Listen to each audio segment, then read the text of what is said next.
Bonjour Elle, je m'appelle Jessine Chospé, je suis biochimiste et je suis l'auteur de la méthode Glucose Goddess. Aujourd'hui, je suis là pour répondre aux questions des lectrices de Elle. J'ai hâte, on va commencer.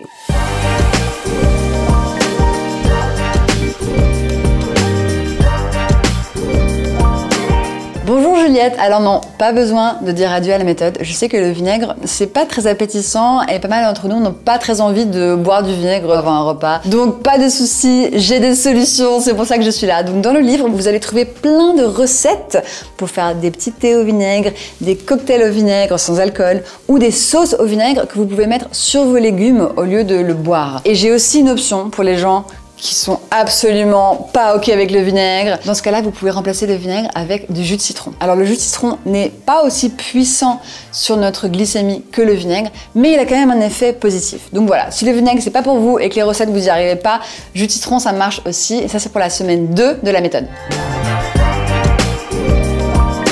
Alors, de manière générale, en fait, le vinaigre ne devrait pas poser de problème. C'est un aliment très commun, qui est très safe. Et ça aide même avec la digestion. Et je sais qu'il y a un peu un mythe que le vinaigre, c'est hyper acide et tout. Mais en fait, c'est pas vrai. Le vinaigre, c'est beaucoup moins acide que le jus de citron, par exemple. Et c'est beaucoup moins acide que le coca. Et c'est beaucoup moins acide que les sucs gastriques dans ton estomac. Donc, il n'y a vraiment aucun risque. Mais je pense que pour certaines personnes, le goût du vinaigre en fait peut être un peu irritant et dans ce cas-là, il suffit d'essayer différents types de vinaigre. Donc par exemple, le vinaigre blanc, c'est assez doux et c'est assez facile. Vous pouvez commencer avec un tout petit peu de vinaigre au lieu de faire la grosse cuillère en entier. Donc voilà, c'est quelque chose à travailler.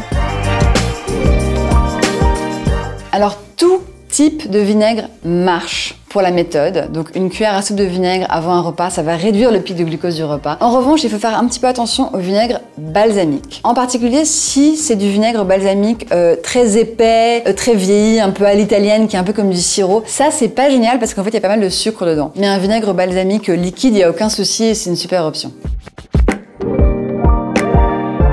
Les dentistes n'aiment pas qu'on prenne un shot de vinaigre, donc la cuillère comme ça sans la mélanger, parce qu'en fait le vinaigre peut abîmer un petit peu l'émail des dents lorsqu'il n'est pas dilué. C'est pour ça que c'est super important de le mettre dans de l'eau. Et si on veut être extra safe, de le boire avec une paille.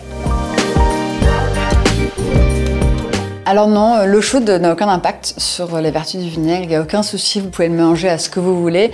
En revanche, ne le mélangez pas avec du miel ou du sucre parce que dans ce cas-là, ça va anéantir l'effet positif.